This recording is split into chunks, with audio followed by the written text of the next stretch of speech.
Bismillahirrahmanirrahim. Assalamualaikum warahmatullahi wabarakatuh. Saya Yahya Komara dari program studi perbankan Syariah Aceh semester 5. Saya membuat video ini guna untuk memenuhi tugas MIT dari mata kuliah Akuntansi Manajemen Syariah yang diampu oleh dosen Bapak Imran SE MAK. Langsung saja, yang pertama yaitu peran dan fundamental akuntansi manajemen dalam lingkungan bisnis yang dinamis. Akuntansi manajemen adalah salah satu bidang akuntansi yang tujuan utamanya adalah menyajikan laporan-laporan sebagai satu kesatuan usaha untuk kepentingan pihak internal dalam rangka melaksanakan proses yang meliputi perencanaan, pengorganisasian, pengarahan, dan pengendalian. Peranan akuntansi manajemen bertujuan untuk memainkan jalur yang signifikan dalam menghasilkan informasi dan strategis bisnis lebih berkualitas.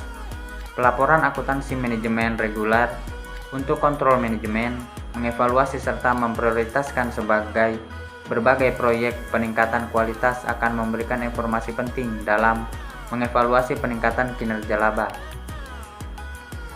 Konsep biaya dan manajemen biaya. Biaya merupakan kas atau nilai ekuivalen yang dikeluarkan oleh perusahaan untuk mendapatkan barang atau jasa yang diharapkan guna untuk memberikan suatu manfaat, yaitu peningkatan laba di masa mendatang.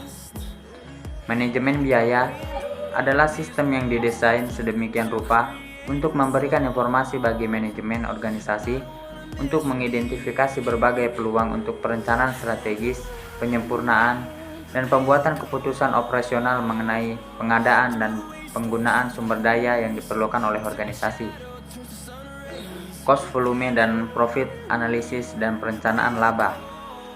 Analisis biaya volume laba adalah suatu metode analisis untuk melihat hubungan antara besarnya biaya yang dikeluarkan suatu perusahaan dan besarnya volume penjualan serta laba yang diperoleh pada satu periode. Perencanaan laba atau profit planning sering disebut dengan budget perencanaan atau planning budget atau rencana operasi atau plan operasional plan operasional adalah rencana dari manajemen yang meliputi seluruh tahap dari organisasi di masa yang akan datang. Untuk mencapai tujuan perusahaan dibagi ke dalam dua jenis perencanaan, yaitu rencana jangka pendek dan rencana jangka panjang. Digambarkan secara kuantitatif dalam bentuk laporan keuangan. Perencanaan laba multi product entity.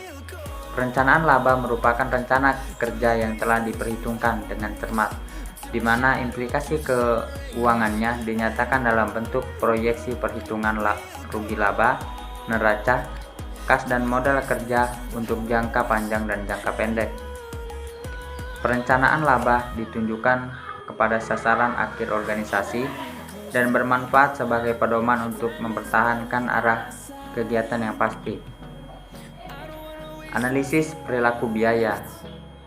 Perilaku biaya adalah hubungan antara total biaya dengan perubahan volume aktivitas.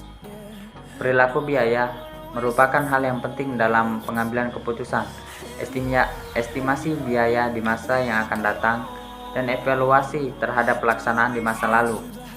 Biaya dapat dikelompokkan menjadi 3, yaitu biaya tetap, biaya variabel, dan biaya non-variabel.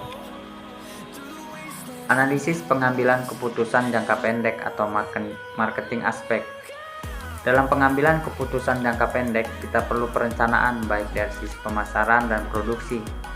Marketing aspek merupakan aspek pemasaran, di mana aspek pemasaran merupakan faktor penting yang dijadikan sebagai kunci dari perusahaan, khusus dalam memetakan pasar.